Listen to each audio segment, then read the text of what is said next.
नमस्कार साथियों। आज मैं बताने जा रहा हूँ यूपी का जिन लोगों का जनवरी, फरवरी, मार्च का पेंशन पैसा रुका है। तो साथियों अब आपके खाते में पेंशन पैसा आएगा कि नहीं आएगा और कितना पेंशन पैसा आएगा, और जिन लोगों का पेंशन पैसा रुका है तो क्या नियमों का पालन करना पड़ेगा, संपूर्ण जानकारी आपको मैं इस वीडियो में स्टेप बाय स्टेप समझाऊंगा। तो साथियों आप मेरे चैनल पर नए हो तो मेरे चैनल को सब्सक्राइब करिएगा, मेरे वीडियो पे एक लाइक करिएगा। जैसा कि उत्तर प्रदेश में रुकी हुई वृद्धा पेंशन की किस्त जारी होने की है। तो साथियों जिन बुजुर्ग एवं जनवरी, फरवरी, मार्च या अप्रैल की किस्त रुकी हुई है तो उन्हें सीधे बैंक खाते में 3,000 रुपये की किस्त भेजी जा रही है। जी हाँ साथियों, जिन लोगों का जनवरी, फरवरी, मार्च का वृद्धा पेंशन का पैसा रुका है तो साथियों 3,000 रुपये आपके खाते में भेजी जा रही है। तो साथियों किस तारीख को भेजी जाएगी, किस तारीख को नहीं भेजी जाएगी, कितना पेंशन पैसा आएगा, कौन से नियमों का पालन करना पड़ेगा,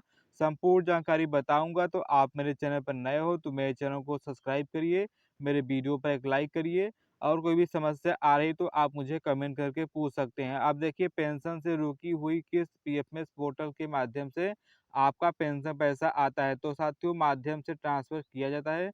जैसा मैं आपको बता दूं कि साथियों पीएफएमएस के ही पोर्टल से आपका पेंशन पैसा पहुंचता है।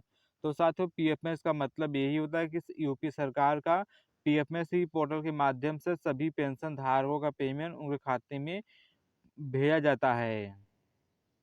तो साथियों आप यहाँ पर देख सकते हैं कि पीएफएमएस पोर्टल के माध्यम से ट्रांसफर की जाती है। यदि आपकी पेंशन रुकी हुई है तो उन्हें चेक करने के लिए आपके बैंक खाते में निम्नलिखित चरणों को पालन करना पड़ेगा। तो साथियों मेरा कहने का यही मतलब है, पीएफएमएस में जो जो जिन लोगों का पेंशन पैसा रुका है अभी तक उनके खाते में नहीं पहुंचा है, तो साथियों निम्नलिखित काम करना पड़ेगा आपके बैंक अकाउंट में।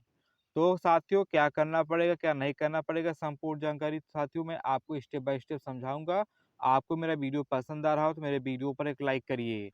जैसा कि साथियों मैं आपको बता दूं कि आपका यूपी का जिस भी खाते में पेंशन पैसा पहुंचता है तो आपको अपने बैंक के ब्रांच पर जाकर पहुंचना है। पहुंचने के बाद देखिए साथियों उस कर्मचारी से बोलना है कि हमारे खाते में डीबीटी एनपीसीआई करिए। जी हाँ साथियों, जिन लोगों का जनवरी, फरवरी, मार्च का पेंशन पैसा रुका है और पीएफएमएस में पोर्टल में उनका पेंशन पैसा अटक चुका है तो साथियों आपको हैरान परेशान नहीं होना है। ये 2 से 4 काम करवा लेंगे तो आपका रुका हुआ पेंशन पैसा जोड़कर आपके खाते में जाएगा, और ये काम नहीं करवाएंगे तो आपका पेंशन पैसा रुका ही रहेगा। तो साथियों आपको अपने बैंक के ब्रांच पर जाकर डीबीटी एनपीसीआई करवा लेना है। डीबीटी एनपीसीआई कराने के बाद देखिए साथियों जिस भी खाते में आपका लेन देन होता रहेगा और बैंक अकाउंट आपका बंद नहीं रहेगा तभी आपको पेंशन पैसा आपके खाते में जाएगा। देखिए साथियों संभावना ये रहता है कि जिन पेंशन धारकों का लेन देन नहीं होता है तो यूपी सरकार समझ लेते हैं कि इनका बैंक बंद है, इनका निधन हो चुका है, तो इनके कारण पेंशन इनके खाते में ना भेजा जाए। ऐसी कुछ संभावना यूपी सरकार शायद समझती है। तो साथियों मैं आपको बता दूं कि पेंशन पेंशन रुकी हुई पेंशन का स्टेटस आपको कैसे चेक करना है, कि कैसे पता करना है कि हमारा पेंशन पैसा हमारे खाते में पहुंचा कि नहीं पहुंचा, क्या दिक्कत है हमारे पेंशन में, क्या परेशानी है, कब तक हमारा पेंशन पैसा आएगा, संपूर्ण जानकारी आप अपना पेंशन चेक करके पता कर सकते हैं। तो साथियों मैं आपको बता दूं कि उत्तर प्रदेश का पेंशन पोर्टल ऑफिशियल वेबसाइट है। तो साथियों आप यहाँ पर देख सकते हैं यूपी सरकार का SSPYUP.go.in पर जाकर आप यूपी का वृद्धा पेंशन का स्टेटस चेक कर पाएंगे। अब देखिए साथियों यहाँ पर दिया है लिस्ट चेक करने के लिए। पहले मैं आपको बता दूं कि आपको यूपी के ऑफिशियल वेबसाइट पे आपको टिक करना है।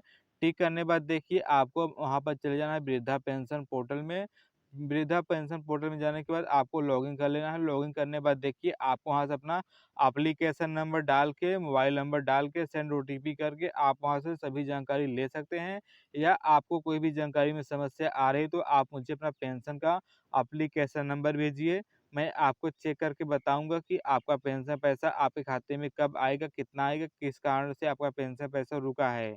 तो साथियों मैं आपको बता दूं कि लिस्ट कैसे चेक करना है, कि हमें वृद्धा पेंशन की लिस्ट और पेंशन सूची की जिला ब्लॉक नाम चुनकर आप अपना चेक कर पाएँगे। देखिए साथियों, आपको ये यूपी के अ, एसएसपी व यूपी पर आप जाकर अपना पेंशन का पोर्टल का अ, लिस्ट सूची चेक कर पाएँगे। उसके साथ-साथ देखिए हम लोग जान लेते हैं कि पेमेंट स्टेटस, अगर आपका पेमेंट स्टेटस आपको देखना है तो आपको पेंशन सूची 2026-27 की पीएफएस पोर्टल पे जाकर आधार नंबर या बैंक अकाउंट डालकर अपना पीएफएस का पूरा सूची लिस्ट निकाल सकते हैं कि हमारा पेंशन पैसा हमारे खाते में किस तारीख को आया है, कौन सी तारीख को आया है और कितना पेंशन पैसा आया है, तो आप वहाँ से बड़ी जानकारी ले सकते हैं। पेंशन से रुकी हुई मुख्य कारण, अगर आपकी रुकी हुई है तो इस